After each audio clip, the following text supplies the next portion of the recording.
नमस्कार दोस्तों, स्वागत है आप सबका एग्ज़ाम नोटिफिकेशन की इस नए इस सीरीज़ में। दोस्तों, जो छात्र यूजीसी नेट जेआरएफ की तैयारी कर रहे हैं, तो जून साइकिल का जो एग्ज़ाम कराया जाता है यूजीसी नेट के द्वारा, ठीक है, तो उसका जो है नोटिफिकेशन एग्ज़ाम नोटिफिकेशन जारी कर दिया गया है, ठीक है। ऑफिशियल एग्ज़ाम डेट भी के बारे में भी बात करी गई है, ठीक है।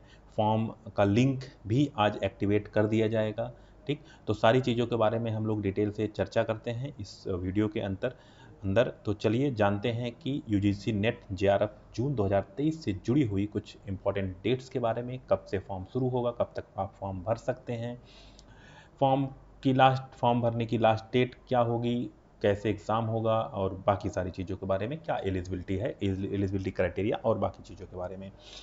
तो जल्दी से क्विकली हम अब आपको अपडेट कर देते हैं इसके बारे में। चलिए शुरू करते हैं।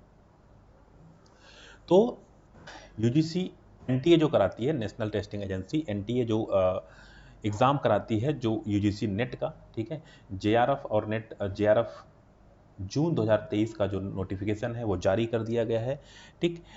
एनटीए ने जारी किया है इसे, ठीक है, जहां पे उन्होंने एग्ज़ाम जून 2023 से जुड़ी हुई सारी चीज़ों के बारे में डिस्कशन किया है। बाकी कुछ चीज़ें जो अपडेटेड नहीं है वो आप डिटेल्ड ब्रोशर डाउनलोड कर सकते हैं और वहां से भी आप बारीकियों को समझ सकते हैं।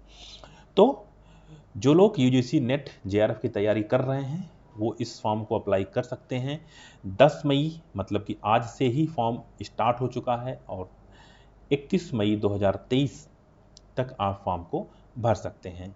एग्ज़ाम की details, eligibility criteria, age limit, subject details, exam information, वो सारी चीज़ें भी आपको कवर की जाएंगी। आगे हम लोग उसके बारे में जानेंगे, ठीक है। और यूजीसी की आधिकारिक वेबसाइट जो ऑफिशियल वेबसाइट है, आप वहाँ पर भी जाकर उन चीज़ों के बारे में जान सकते हैं। बट अगर हम फॉर्म भरने की बात करें तो 10 मई यानी कि आज से ऑनलाइन फॉर्म लिंक एक्टिवेट कर दिया जाएगा यूजीसी की वेबसाइट पर और आप 31 मई तक आप फॉर्म फिलअप कर सकते हैं। आइए जानते हैं कुछ की पॉइंट्स, महत्वपूर्ण बिंदुओं के बारे में। एप्लीकेशन स्टार्ट होगा 10 मई 2023 को, ठीक है। लास्ट डेट जो होगा वो होगा, माफ कीजिएगा, लास्ट डेट जो होगा वो होगा 31 मई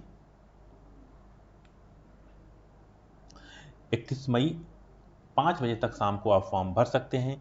फीस पेमेंट का जो लास्ट डेट है वो भी 31 मई तक ही आप पेमेंट कर सकते हैं। करेक्शन की जोट अभी नोटिफिकेशन में नहीं दिया गया है, वो जल्दी ही बता दिया जाएगा।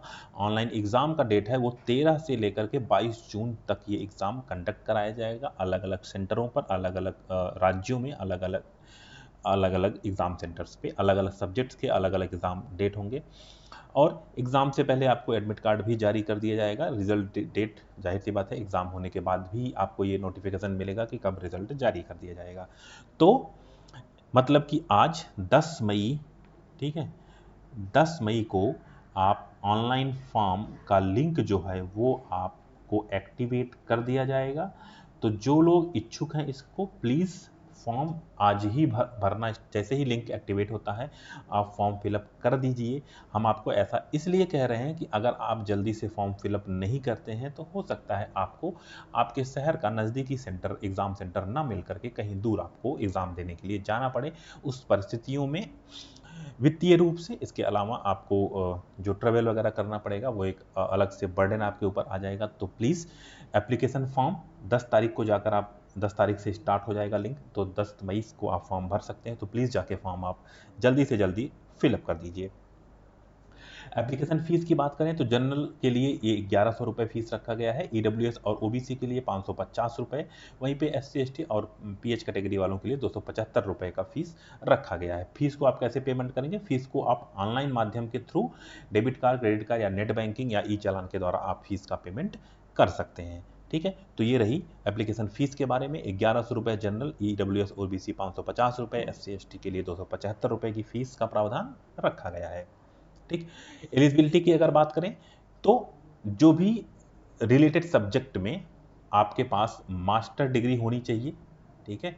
या तो आप पास आउट हो या तो आप मास्टर डिग्री, जो इससे 2 साल का अगर डिग्री है, मास्टर डिग्री, अगर हम मोटा मोटा एमए की बात करें, ठीक है, 2 साल की डिग्री है तो आप सेकेंड ईयर में होने चाहिए। अपीयरिंग में वाले भी इस फॉर्म को भर सकते हैं, सेकेंड ईयर वाले भी इस फॉर्म को भर सकते हैं, या तो आप पास आउट हों तो उस कंडीशन में भी आप फॉर्म भर सकते हैं। लेकिन मास्टर डिग्री में आपकी मिनिमम 55% मार्क्स का होना आवश्यक है। अगर आपने अपने मास्टर्स में जो भी रिलेटेड सब्जेक्ट्स हैं उससे रिलेटेड सब्जेक्ट ही आप चूज़ करेंगे। अगर आपने उसमें मास्टर्स में 55% स्कोर किया है तो आप फॉर्म को भर सकते हैं, या फिर इतना आपके अंदर कंफर्मेशन होना चाहिए कि हाँ हम 55% स्कोर कर लेंगे, जो खास करके अपीयरिंग वाले हैं।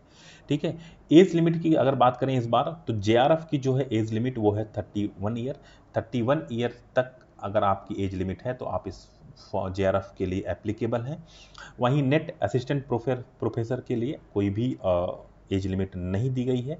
और जो एज रिलैक्सेशन की बात करें तो जो भी एज रिलैक्सेशन जिस भी कैटेगरी को जितना मिलता है वो एज पर द रूल इस एग्ज़ाम में भी आपको उतना ही मिलेगा। जेआरएफ और नेट में आपको बता दें कि जेआरएफ मतलब जूनियर रिसर्च फेलोशिप जेआरएफ के नाम पे, जिसमें आप 31 ईयर तक ही अप्लाई कर सकते हैं, क्योंकि जैसे ही आप जेआरएफ क्वालिफाइड करते हैं सरकार द्वारा आपको कुछ वित्तीय सहायता भी दी जाती है, जो भी कुछ 30-40 हज़ार रुपये महीने आपको सरकार देती है रिसर्च के लिए, तो वो भी सहायता प्रदान की जाती है, इसलिए यहाँ पे उसकी एज लिमिट है। वहीं पे नेट असिस्टेंट प्रोफेसर की कोई भी एज लिमिट नहीं है, आप कभी भी फॉर्म को भर सकते हैं। बस आपके पास मास्टर डिग्री होनी चाहिए जिस सब्जेक्ट से आप नेट क्वालिफाई करना चाहते हैं, और मास्टर डिग्री में आपके पास 55% स्कोर होना चाहिए। डिटेल नोटिफिकेशन आप यूजीसी की वेबसाइट पर जाकर ugcnet.nta.nic पर जाकर प्राप्त कर सकते हैं।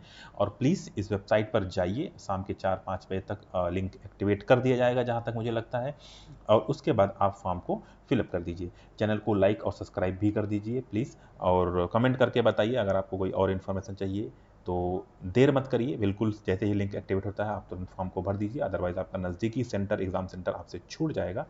तो मिलते हैं आपसे नेक्स्ट वीडियो में नेट जेआरएफ से जुड़ी हुई किसी भी अन्य जानकारी के साथ। तो तब तक के लिए जय हिंद।